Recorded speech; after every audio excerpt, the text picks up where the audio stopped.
నమస్కారం AG voice news కి స్వాగతం. హెడ్లైన్స్ చూద్దాం. లోక్సభ రెండవ దశ ఎన్నికల్లో 60.96% పోలింగ్. రేపటి నుంచి సీఎం జగన్ ఎన్నికల ప్రచారం. రాష్ట్రాన్ని నాశనం చేస్తుంటే చూస్తూ ఊరుకోను కేసీఆర్.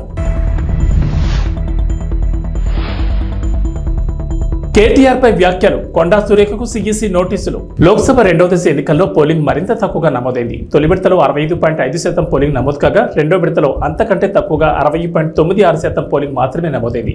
రెండో విడత ఎన్నికల పోలింగ్ మొత్తం 13 రాష్ట్రాలు, కేంద్రపాలిత ప్రాంతాల్లోని 88 లోక్సభ నియోజకవర్గాల్లో జరిగింది.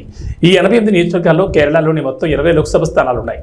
అదేవిధంగా కర్ణాటకలో 14, రాజస్థాన్లో 13, ఉత్తరప్రదేశ్, మహారాష్ట్రలో 8 చొప్పున, మధ్యప్రదేశ్లో 7, అస్సాం, బీహార్లో 5 చొప్పున, పశ్చిమ బెంగాల్, ఛత్తీస్గఢ్లలో 3 చొప్పున, జమ్మూ కాశ్మీర్, మణిపూర్, త్రిపురలో ఒక్కో లోక్సభ స్థానానికి పోలింగ్ జరిగింది. ఏపీ సీఎం వైఎస్ జగన్ నిర్వహించిన మేమంతా సిద్ధం బస్సు యాత్ర గ్రాండ్ సక్సెస్ అయింది. ఎన్నికల తొలి విడత ప్రచారంలో భాగంగా మార్చి 27న వైఎస్ఆర్ జిల్లా ఇడుపులపాయలో దివంగత నేత వైఎస్ రాజశేఖర రెడ్డి ఘాట్ వద్ద నివాళులర్పించి మేమంతా సిద్ధం బస్సు యాత్ర చేపట్టిన సీఎం జగన్ బుధవారం శ్రీకాకుళం జిల్లా అక్కవరం వద్ద నిర్వహించిన సభతో ముగించారు. 22 రోజుల పాటు 23 జిల్లాలు, 86 నియోజకవర్గాల్లో 2188 కిలోమీటర్ల మేర సాగిన బస్సు యాత్రకు జనాలు బ్రహ్మరథం పట్టారు. ఇక మరోసారి అధికారంలోకి రావడమే లక్ష్యంగా ఎన్నికల ప్రచార భేరిని సీఎం మోగించనున్నారు.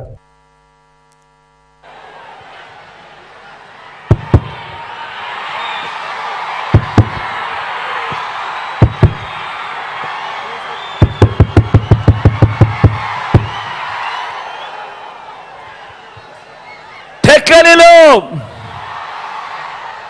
శ్రీకాకుళం జిల్లా సిద్ధం. ఈరోజు శ్రీకాకుళం జిల్లాలో కనిపిస్తా ఉన్న ఈ జన సముద్రాన్ని చూస్తా ఉంటే లక్షల మంది తమ ఇంటింటి అభివృద్ధిని కాపాడుకునేందుకు కదిలిన సికోలు సింహాలు ఈ విప్లవ గడ్డ మీద, ఆ పెత్తందారుల ముఠా మీద ఎగరవేస్తా ఉన్న విప్లవ బావుట కనిపిస్తా ఉంది ఇక్కడ ఈ రోజు ఈ సభలో. రాయలసీమ నుంచి ఉత్తరాంధ్ర వరకు అడుగడుగునా కూడా జన సముద్రం. వైఎస్ఆర్ జిల్లా నుంచి శ్రీకాకుళం వరకు దారి పొడుగునా కూడా జన సునామీ చూస్తా ఉంటే 25 పార్లమెంట్లకు 25 పార్లమెంట్లు, 175 అసెంబ్లీ స్థానాలకు 175 అసెంబ్లీ స్థానాలు, మొత్తంగా డబుల్ సెంచరీ కొట్టేందుకు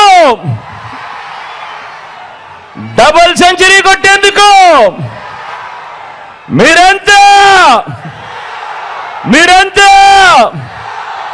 సిద్ధమేనా?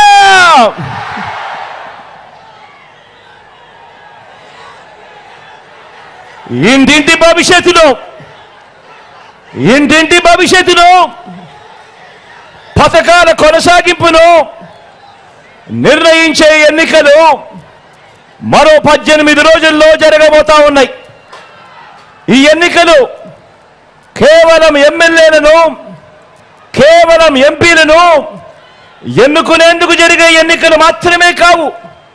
ఈ ఎన్నికలు ఈ 58 నెలల కాలంలో బలమైన పునాదులతో పేదల కోసం తీసుకువచ్చిన అనేక సంస్కరణలు, అనేక పథకాలు, ఇవన్నీ కూడా కొనసాగాల లేదా వద్దా అన్నది నిర్ణయించే ఎన్నికలు ఈ జరగబోతా ఉన్న ఈ కురుక్షేత్రం. జగన్కు ఓటు వేస్తేనే పథకాలన్నీ కూడా కొనసాగుతాయి. ప్రాణాలకు తెగించి వచ్చినా పర్వాలేదనుకుని ఆమరణ నిరాహార దీక్షతో తెలంగాణ కోసం పోరాడా. కష్టపడి తెచ్చుకున్న తెలంగాణను నా కళ్ళ ముందే నాశనం చేస్తుంటే చూస్తూ ఊరుకోను. యుద్ధం చేసేందుకు మీరు నాకు బలం ఇవ్వాలి అని బీఆర్ఎస్ అధినేత మాజీ ముఖ్యమంత్రి కల్వకుంట్ల చంద్రశేఖరరావు విజ్ఞప్తి చేశారు. దేశాన్ని 10 ఏళ్లుగా పాలించిన బీజేపీ పేదలకు ఏం చేసిందని ప్రశ్నించారు. అచ్చేదిన్ వచ్చిందా సత్యదిన్ వచ్చిందా అని మండిపడ్డారు. బీఆర్ఎస్ బస్సు యాత్రలో భాగంగా శుక్రవారం 3వ రోజు మహబూబ్ నగర్ పట్టణంలో కేసీఆర్ రోడ్ షో నిర్వహించారు. క్లాక్ టవర్ సెంటర్లో జరిగిన కార్నర్ మీటింగ్లో ప్రజలను ఉద్దేశించి ప్రసంగించారు. ముఖ్యమంత్రి మంత్రులు ఎవరు పోలే, ఆ మానవునికి ఒక దండ పెట్టలే, గేట్లు తాళం వేసినారు. వేరే రాష్ట్రాల నుంచి కూడా ప్రజలు వచ్చి ఇదేం దిక్కుమాలిన ప్రభుత్వం తిట్టుకుంటూ పోయినారు. దయచేసి మీరు ఆలోచన చేయాలి. ఇవన్నీ కూడా అడ్డగోలు మాటలు, నిందలు, అనవసరమైనటువంటి కథలు చెప్తున్నారు తప్ప వీళ్ళు న్యాయం చేసే పరిస్థితులు లేరు. మరి ఇప్పుడు ఏం జరగాలి? న్యాయం జరగాలి. న్యాయం జరగాలంటే ఇలా ప్రజల కాంగ్రెస్ పంచాయతీ పడ్డది. ప్రజల పక్షాన గట్టిగా కొట్టాడేటటువంటి పంచాయతీ పెద్ద కావాలి. ఆ పంచాయతీ పెద్ద ఎవరు? కేసీఆర్ ఏనా? బీఆర్ఎస్ ఏనా? నేను మీ అందరినీ ప్రార్థించేది ఒకటే, నేను ఇంకా సూర్యాపేటకు వెళ్ళాలా, విషయాలన్నీ మీరు టీవీలో చూస్తూ ఉన్నారు. నిన్న రాత్రి TV9లో నేను కూడా అన్ని చెప్పినాను, మీకు అన్ని విషయాలు తెలిసిపోయినాయి. తప్పకుండా మళ్ళా మన రాజ్యమే వస్తుంది, అనుమానం లేదు. ఎవడు కూడా ఆపలేడు. బ్రహ్మాండంగా తెలంగాణ మనం కలగన్న బంగారు తెలంగాణ అయ్యేదాకా మనం అద్భుతంగా తీసుకొని పోవాలి. నేను మిమ్మల్ని అందరినీ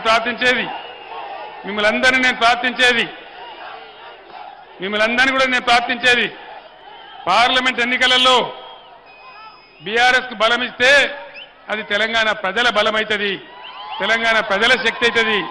మీ తరఫున ఈ ప్రభుత్వం మెడలు వంచగలుగుతాం, అన్ని విధాలుగా సాధించగలుగుతాం. ఇవాళ మీరు చూపించినటువంటి ఈ స్వాగతం, ఈ ప్రేమ నా జన్మలో కూడా నేను మర్చిపోను. ఇంత అద్భుతంగా మీరు ఏర్పాటు చేసినట్టు చాలా సంతోషం. కానీ మే 13వ తేదీ వరకు ఇదే ఉత్సాహాన్ని కొనసాగించి పార్లమెంటులో కృష్ణారెడ్డి గారికి ఓటేసి, కారు గుర్తుకు ఓటేసి మీరు గెలిపించాలి. ఇవాళ 10-12 ఎంపీలు మనం గెలిస్తే తెలంగాణలో భూమి ఆకాశం ఒకటి చేసేంత పోరాటం చేస్తాను, నేను మనవి చేస్తా ఉన్నాను.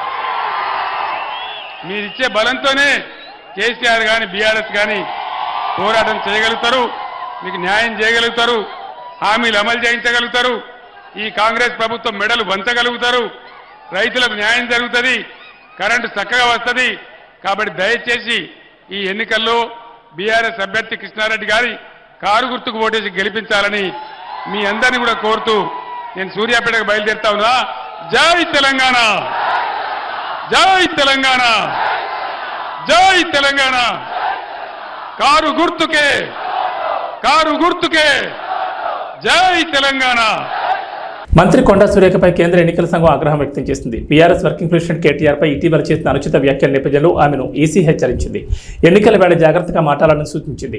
ఆరోపణ చేసే సమయంలో బాధ్యతగా వ్యవహరించాలని, స్టార్ క్యాంపెయినర్గా మంత్రిగా మరింత బాధ్యతగా ఉండాలని హితవు పలికింది. కాగా ఈ నెల 1వ తేదీన వరంగల్లో జరిగిన ఎన్నికల ప్రచారంలో కేటీఆర్పై మంత్రి కొండా సురేఖ విమర్శలు గుప్పించారు. ఫోన్ ట్యాపింగ్ వ్యవహారంలో కేసీఆర్ కేటీఆర్పై తీవ్ర ఆరోపణలు చేశారు. ఫోన్ ట్యాపింగ్తో ఎంతో మంది హీరోయిన్లను బ్లాక్మెయిల్ చేశారని, అధికారులను బదిలీ చేశారని, అనేక మందిని ఉద్యోగాలు కోల్పోయి జైలుకు వెళ్లేలా చేశారని ఆరోపించారు. ఈ వ్యాఖ్యలపై బీఆర్ఎస్ అభ్యంతరం వ్యక్తం చేస్తూ ఎన్నికల సంఘం దృష్టికి తీసుకెళ్లింది. బీఆర్ఎస్ నేత దాసు శ్రవణ్ ఈసీకి ఫిర్యాదు చేసిన క్రమంలో నేడు మంత్రి వ్యాఖ్యలు తప్పుపట్టింది ఎన్నికల సంఘం. అధికారంలో ఉన్న మాకు తెలుసు, మరి ప్రజల సొమ్మునంతా దుర్వినియోగం చేసి ఈ రోజు మీరు కోట్లు దండుకొని ఒక పక్క నీ బిడ్డ లిక్కర్ స్కామ్ లో మరి 100 కోట్ల కోసం జైల్లోకి పోయింది, నీ కొడుకేమో ఫోన్ ట్యాపింగ్ చేసుకుంటూ ఈ రోజు ఎంతో మంది హీరోయిన్లు అటువంటి వాళ్ళని కూడా బ్లాక్ మెయిల్ చేసి కొంతమంది అధికారులను ఈరోజు బలి చేసి వాళ్ళ ఉద్యోగాలు పోయి జైళ్లలోకి పోయేటువంటి పరిస్థితి తీసుకొచ్చిండు.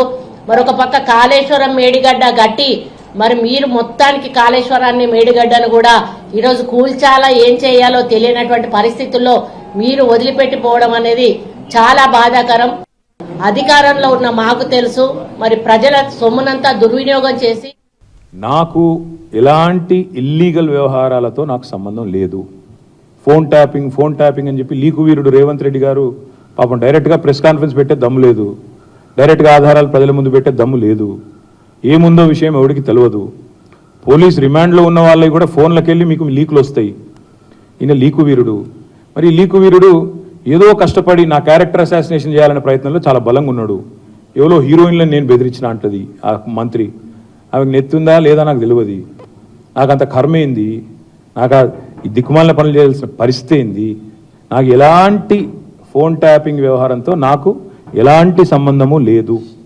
ఈ అడ్డమైన మాటలు ఎవరైనా మాట్లాడితే, చెత్త మాటలు ఎవరైనా మాట్లాడితే వారు మంత్రి అయినా ముఖ్యమంత్రి అయినా తాట తీస్తాము, లీగల్గానే చూసుకుంటాం. తాట తీస్తామంటే మళ్ళీ మీరు ఇదే యూట్యూబ్లో తమ్మునీళ్ళు పెట్టి తాట తీస్తామన్నాడు ఈయనకు అహంకారం ఎక్కువ అని చూపెడకూరి.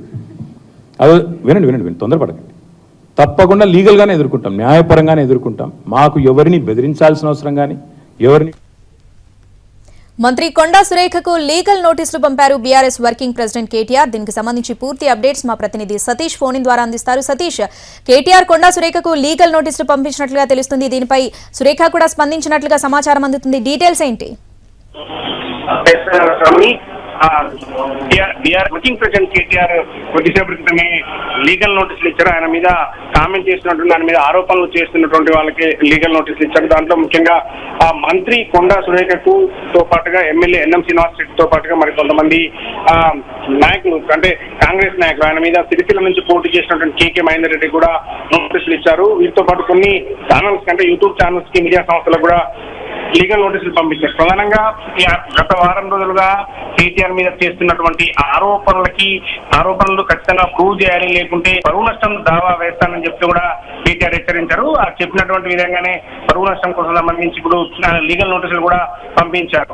ట్యాపింగ్ వివరాలు ముఖ్యంగా ప్రధానంగా ప్రస్తుతం ఏదైతే ఇష్యూ కొనసాగుతుందో ఫోన్ ట్యాపింగ్ సంబంధించి ఆయన లేకున్నప్పటికీ కూడా ఆయనకు ఎలాంటి సంబంధం లేకుండా తన పేరును ప్రస్తావిస్తున్నారు. అందుకోసమే నేను లీగల్ నోటీసులు ఇస్తున్నాను, అవాస్తవమైనటువంటి ఆరోపణలు చేస్తున్నా అని చెప్పి కూడా కేటీఆర్ చెప్తున్నారు. ఈరోజు ఉదయం తెలంగాణ భవన్ లో మీడియా సమావేశంలో కూడా మాట్లాడారు. దీనికి సంబంధించి లీగల్ నోటీసులు కూడా పంపిస్తాం అని చెప్పినటువంటి విధంగానే లీగల్ నోటీసులు పంపించారు. అయితే ట్యాపింగ్ కు సంబంధించి ఏమాత్రం సంబంధం లేకపోయినా తన పేరుని కుట్రపూరితంగా ప్రస్తావిస్తున్నారని కేటీఆర్ చెప్తున్నారు. తన ప్రతిష్టకు భంగం కలిగించే విధంగా మాట్లాడుతున్న వీళ్ళందరిపైన కూడా న్యాయపరమైన చర్యలు తీసుకున్నట్టు కూడా ఆయన చెప్తున్నారు. వాళ్ళతో పాటు కంటే ఎలాంటి ఆధారాలు లేకుండా కేవలం పేరుని ప్రస్తావిస్తూ ఈ విధంగా ప్రచారం చేస్తున్నటువంటి దానికోసమే తాను లీగల్ నోటీసులు పంపిస్తానని కూడా చెప్పడం జరిగింది.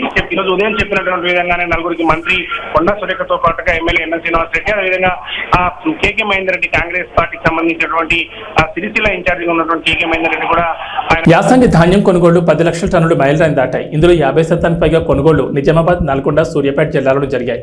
ఏప్రిల్ 24 నాటికి 1.59 లక్షల మంది రైతుల నుంచి 10.51 లక్షల టన్నుల ధాన్యాన్ని కొనుగోలు చేసినట్లు పౌర సరఫరాల సంస్థ వర్గాల సమాచారం. రైతులకు 950.19 కోట్ల మొత్తాన్ని చెల్లించారు. 1360.27 కోట్లు చెల్లించాల్సి ఉంది. 23వ తేదీ వరకు 9.44 లక్షల టన్నుల ధాన్యం కొనుగోలు చేయగా 24న ఒక్కరోజే 1.07 లక్షల టన్నులు కొన్నారు. కొనుగోలులో నిజామాబాద్ జిల్లా 2,57,167 టన్నులతో తొలి స్థానంలో ఉంది. ఆ తర్వాత 2,17,068 టన్నులతో నల్గొండ జిల్లా రెండో స్థానంలో ఉండగా 1,10,044 టన్నులతో సూర్యాపేట జిల్లా మూడో స్థానంలో ఉన్నాయి. గత ఏడాది ఏప్రిల్ 24వ తేదీ నాటికి కొనుగోలు చేసిన ధాన్యం 2.51 లక్షల టన్నులు. అప్పట్లో కొనుగోలు ఏప్రిల్ 13న ప్రారంభం కాగా ఈ ఏడాది అంతకంటే ముందు మార్చి 25 నుంచి మొదలయ్యాయి. ఆదిలాబాద్, ఆసిఫాబాద్, గద్వాల, వికారాబాద్ జిల్లాలో వరి సాగు ఆలస్యమైన పంట చేతికి రాక ఇంకా కొనుగోలు ప్రారంభం కాలేదని అధికారులు చెబుతున్నారు. దేశవ్యాప్తంగా ఎండలు మండిపోతున్నాయి. పలు రాష్ట్రాల్లో అధిక ఉష్ణోగ్రతలు నమోదవుతున్నాయి. తెలుగు రాష్ట్రాల్లోనూ ఎండలు మండిపోతున్నాయి. పగటి ఉష్ణోగ్రతలు 36 నుంచి 43 డిగ్రీల పైన నమోదవుతున్నాయి. పొద్దున్న 8 గంటలకే భానుడు తన ప్రతాపాన్ని చూపిస్తున్నాడు. ఈ నేపథ్యంలో మరో వారం రోజుల పాటు దేశంలోని పలు రాష్ట్రాల్లో ఇదే పరిస్థితి కొనసాగుతుందని భారత వాతావరణ శాఖ హెచ్చరికలు జారీ చేస్తుంది. వేసవి సెలవుల రద్దీని ఎదుర్కొనేందుకు దక్షిణ మధ్య రైల్వే ప్రత్యేక ఏర్పాట్లు చేస్తోంది. ఇప్పటికే రెగ్యులర్ మార్గాల్లో రద్దీకి అనుగుణంగా ప్రత్యేక కోచ్ల సంఖ్య పెంచుతోంది. వేసవి సెలవులతో పాటుగా ఎన్నికల కోసం సొంత ప్రాంతాలకు వచ్చే వారితో ఇప్పటికే మే 11, 12, 13 తేదీల్లో తెలుగు రాష్ట్రాల మధ్య నడిచే రైళ్లు దాదాపు ఫుల్ అయ్యాయి. ఇదే సమయంలో తెలుగు రాష్ట్రాల్లో కనిపిస్తున్న డిమాండ్ మేరకు వారాంతపు రైళ్లను నడపాలని దక్షిణ మధ్య రైల్వే నిర్ణయించింది. ఈసారి వేసవి సెలవుల వేళ రైళ్లలో రద్దీ ఎక్కువగా ఉంటుంది. ఇప్పటికే కనిపిస్తున్న వెయిటింగ్ లిస్టుల ఆధారంగా వారాంతంలో ప్రత్యేక రైళ్లు నడపాలని నిర్ణయించింది. ప్రత్యేక రైళ్ల వివరాలను అధికారులు వెల్లడించారు. 072334 నెంబర్ గల రైలు ఈ నెల 28 నుంచి జూన్ 30 తేదీ వరకు ప్రతి ఆదివారం సికింద్రాబాద్ నుంచి సంతర్గచ్చి వరకు నడుస్తుందని అధికారులు తెలిపారు. తెలంగాణ మహారాష్ట్ర సరిహద్దుల్లోని గడ్చిరోలి జిల్లా ప్రాణహిత తీరం ఆవల ఏనుగుల మంద సంచరిస్తుందన్న సమాచారంతో తెలంగాణ రాష్ట్ర అటవీ శాఖ అప్రమత్తమైంది. ప్రాణహిత దాటి ఏ క్షణమైన ఏనుగుల మంద కొమరంభీం జిల్లాలోకి ఎంట్రీ ఇచ్చే అవకాశాలున్నాయన్న సమాచారంతో అలర్ట్ అయింది. గుంపు నుండి తప్పిపోయి కాగజ్నగర్ కారిడార్ అడవుల్లో సంచరించి 2 రైతులను పొట్టన పెట్టుకున్న ఏనుగు తిరిగి గుంపుగా వచ్చే ప్రమాదం ఉందన్న సమాచారంతో రక్షణ చర్యలకు రెడీ అయింది. జిల్లా అడవుల్లోకి ఏనుగుల మంద వస్తే ఆ సంక్షోభాన్ని ఎలా ఎదుర్కోవాలన్న అంశంపై మేడ్చల్ మల్కాజ్గిరి జిల్లా దోలపల్లి అటవీ అకాడమీలో ప్రత్యేకంగా అటవీశాఖ వర్క్షాప్ నిర్వహించింది. రాష్ట్రంలోని అన్ని జిల్లాల అటవీ ముఖ్యాధికారులు పాల్గొన్న ఈ సమావేశంలో అటవీశాఖ సంరక్షణ ప్రధానాధికారి PCCF RM డొబ్రియాల్ సిబ్బందికి అధికారులకు పలు సూచనలు సలహాలు చేసినట్లు సమాచారం. ఎన్నికల్లో ఓటు వేయడం ద్వారా వైకాపా అరాచక పాలనకు చరమగీతం పాడాలి. ప్రజల సంక్షేమం అభివృద్ధి లక్ష్యంగా పనిచేసే ఎన్డీఏ కూటమి అభ్యర్థులను గెలిపించేందుకు ప్రతి కార్యకర్తగా సైనికుడిగా కాదు సైన్యంలా పోరాడాలని సినీ నటుడు హిందూపూర్ ఎమ్మెల్యే నందమూరి బాలకృష్ణ కోరారు. కందుకూరు నియోజకవర్గం గుడ్లూరు నెల్లూరు నగరంలో నిర్వహించిన స్వర్ణాంధ్ర సాకార యాత్రలో ఆయన మాట్లాడారు. గడిచిన 5 ఏళ్లలో రాష్ట్రంలో దోపిడీ, దౌర్జన్యాలు, అక్రమాలు, అరాచకాలతో ప్రజలను భయభ్రాంతులకు గురిచేశారు. వాటిని ప్రశ్నించిన వారిపై కేసులు పెట్టి వేధించారు. మరోసారి జగన్ అధికారంలోకి వస్తే సామాన్యులు జీవించడం కష్టమేనని బాలకృష్ణ హెచ్చరించారు. టీడీపీ సూపర్ 6ను వివరించారు. రాళ్లపాడు జలాశయాన్ని పట్టించుకొని చిన్ననాటరిపిలో ఉద్యాన కళాశాలకు భవనాలు నిర్మించాలని అసమర్థ ప్రభుత్వాన్ని విమర్శించారు. రాత్రికి నెల్లూరులోని టీడీపీ రాష్ట్ర ప్రధాన కార్యదర్శి శ్రీనివాసరెడ్డి ఇంట్లో బాలకృష్ణ బస చేస్తారు. అందరికీ నమస్కారం. నెల్లూరు ప్రవాసులందరికీ నా హృదయపూర్వక నమస్కారాలు. అది ఎక్కడి నుంచి మొదలు పెట్టాలి? నెల్లూరు పట్టణం ప్రవేశించిన దగ్గర నుంచి కూడా ముందు పిల్లలు, చెట్టు తమ్ముళ్ళు జెండాలు పట్టుకుని ఊపుతూ, అలాగే తర్వాత ఆడపడుచులు హారతులు ఇస్తూ, మన 3 పార్టీలు తెలుగుదేశం, అటు జనసేన, ఇటు బీజేపీ పార్టీల కార్యకర్తలు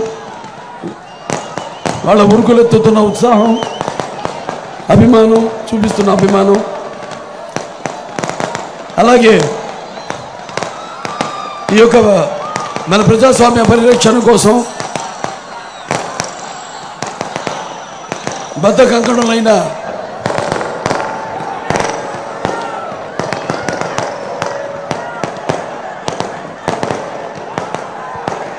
ప్రజలందరికీ,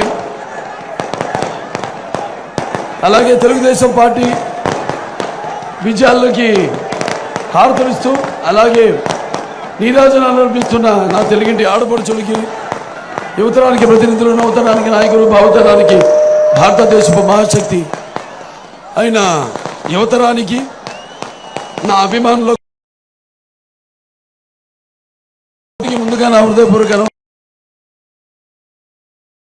చేస్తే రాళ్ళంత జనం,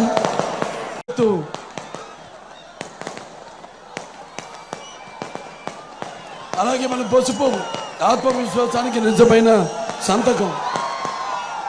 అలా మొత్తం ఇవాళ కనిపిస్తుంది మీ అందరిలో. అలాగే నా ముస్లిం పెద్దలకు, అలాగే ముస్లిం సోదర సోదరిమణులందరికీ, ముత్తవల్లీలకు, ఇమాంలకు, మౌజన్లకు అందరికీ కూడా నేను నా అస్సలాము అలైకుం వ రహమతుల్లాహి వ బరకాతుహు.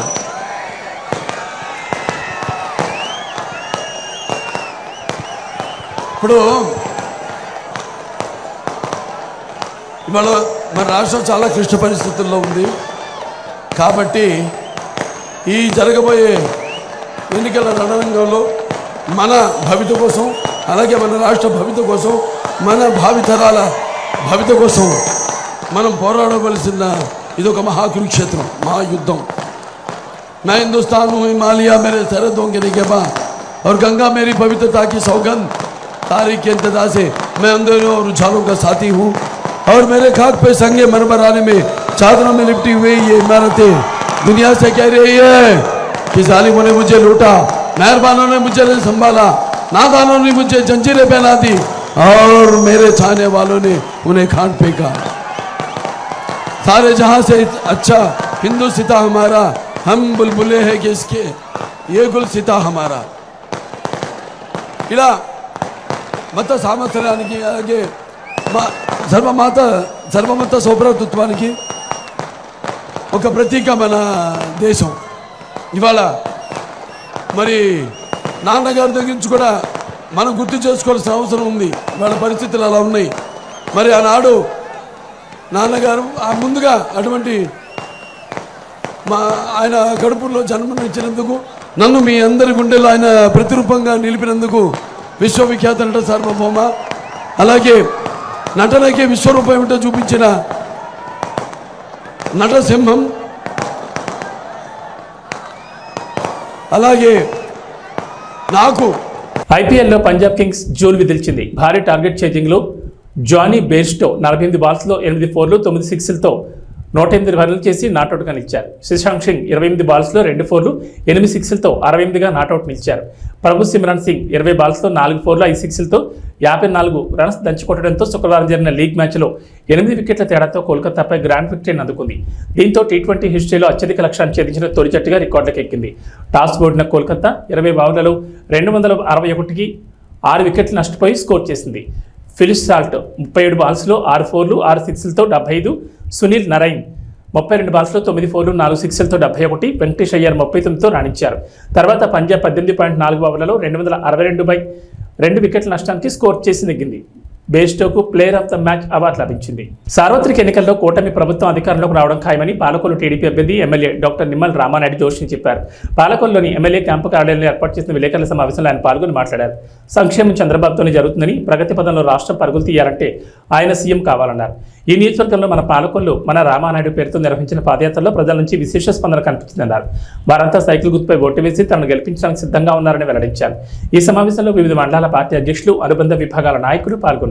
ఏదైతే రేపు 13వ తారీఖున జరిగేటువంటి ఆంధ్రప్రదేశ్ రాష్ట్ర శాసనసభ పార్లమెంట్ ఎన్నికలు ఏవైతే ఉన్నాయో ఆంధ్రప్రదేశ్ రాష్ట్రంలో ఒక పెను సంచలనం సృష్టించబోతూ ఉన్నాయి. ఆంధ్రప్రదేశ్ రాష్ట్ర చరిత్రలో ప్రజలందరూ కూడా తెలుగు జాతి 5 కోట్ల మంది యావత్తు ఒకే పక్షాన వచ్చి తెలుగుదేశం, జనసేన, బీజేపీ కూటమికి పనిచేసి రికార్డు స్థాయిలో 175కి 160 సీట్లు రేపు ఆంధ్రప్రదేశ్ రాష్ట్రంలో గెలుచుకున్నటువంటి పరిస్థితి రేపు రాబోయేటువంటి ఎన్నికల్లో కనిపిస్తున్నటువంటి పరిస్థితి. కలిసి ఏదైతే ఎన్నికలకు వెళ్తూ ఉన్నామో రేపు పాలకొల్లు నియోజకవర్గంలో కూడా తెలుగుదేశం, జనసేన, బీజేపీ కూటమి అభ్యర్థిగా అసెంబ్లీ మరియు పార్లమెంట్ పాలకుల్లో సునామీ సృష్టించబోతుందనే విషయాన్ని కూడా ఈ సందర్భంగా తెలియజేసుకుంటూ ఉన్నా.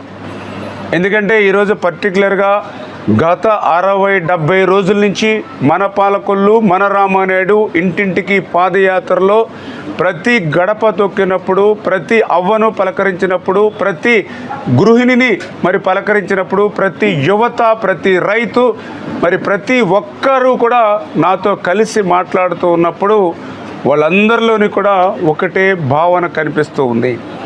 ఏదైతే కష్టపడి పండించినటువంటి రైతు పంట పండించలేనటువంటి పరిస్థితి ఉంది. ఏదైతే ప్రతి ఇంటిలోని కూడా బాధుడితో ఇంట్లో మరి ఏదైతే వంటింటి బడ్జెట్ కూడా మరి మా బడ్జెట్ మీద ప్రభావం చూపేటువంటి పరిస్థితి ఉంటుంది అని ఆ గృహిణి కానీ, ఉద్యోగాలు ఉపాధి కల్పన లేక యువత కానీ, ఇట్లా ప్రతి రంగము కూడా మరి వేళ ఈ ప్రభుత్వం మీద వ్యతిరేకత అనేది చాలా క్లియర్గా కనిపిస్తున్నటువంటి పరిస్థితి. దానితో రేపు ఎన్నికల్లో ఖచ్చితంగా తెలుగుదేశం, జనసేన, బీజేపీని గెలిపించుకోవాలనేటువంటి ఆలోచన నియోజకవర్గంలో ఉన్నటువంటి ప్రతి గడప నుంచి కూడా వినిపిస్తున్నటువంటి మాట.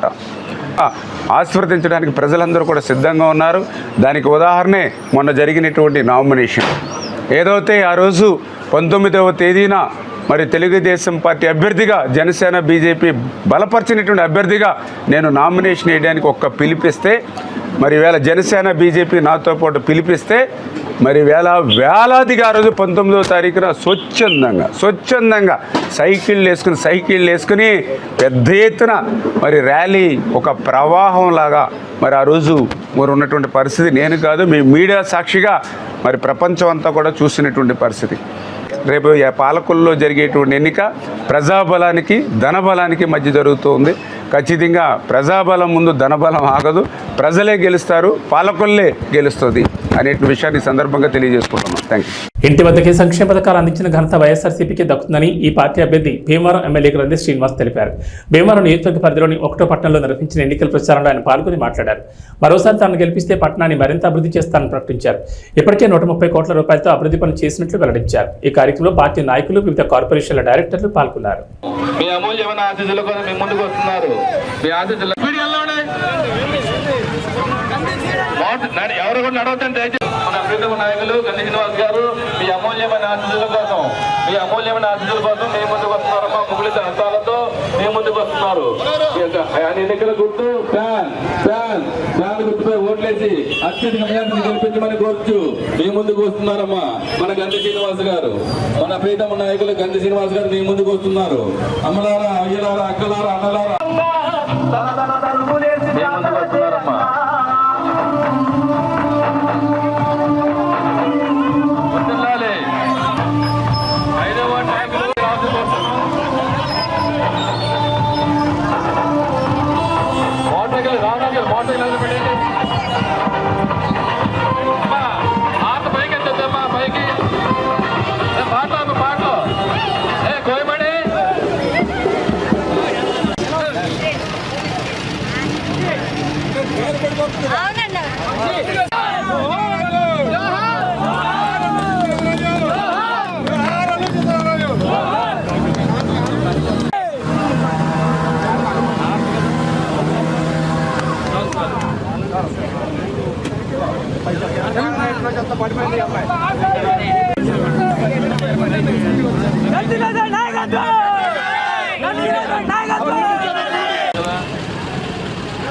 దయచేసి మోటార్ సైకిల్ రేస్ చేయడం కానీ హార్న్లు కొట్టడం, వెళ్ళాలని ముందుకెళ్ళాలి.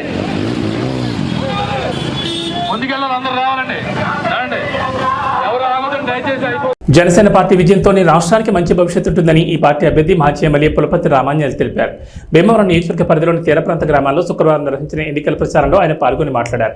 కూటమి ప్రభుత్వం అధికారంలోకి రాగానే నిరుద్యోగ యువతకు ఉపాధి అవకాశాలు కల్పిస్తామన్నారు. గాజు గ్లాస్తో పాటు కమలంపూపై ఓటు వేసి తనను నరసాపురం పార్లమెంట్ అభ్యర్థి భూపతిరాజు శ్రీనివాస్ వర్మను గెలిపించాలని కోరారు. ఈ కార్యక్రమంలో టీడీపీ, జనసేన, భాజపా ప్రతినిధులు పాల్గొన్నారు.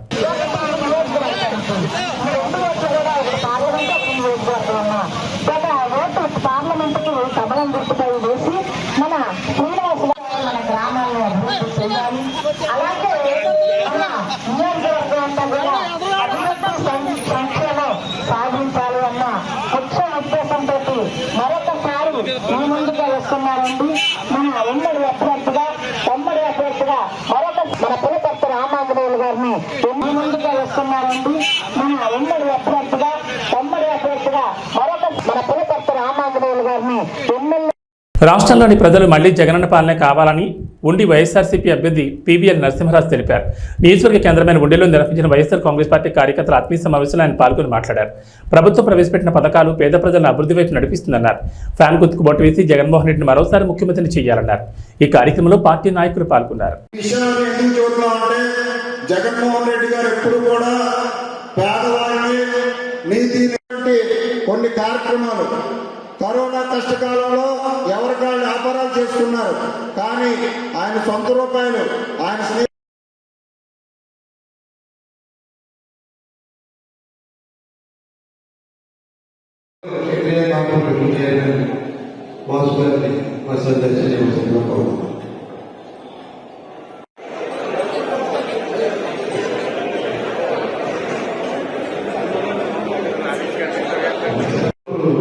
అందరూ కూడా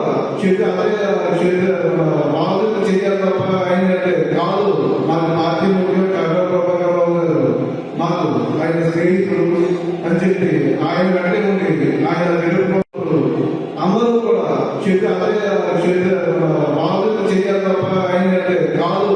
మన పార్టీ ముఖ్యం చంద్రబాబు గారు మాకు ఆయన స్నేహితులు అని చెప్పి ఆయన అంటే ఉండేది. ఆయన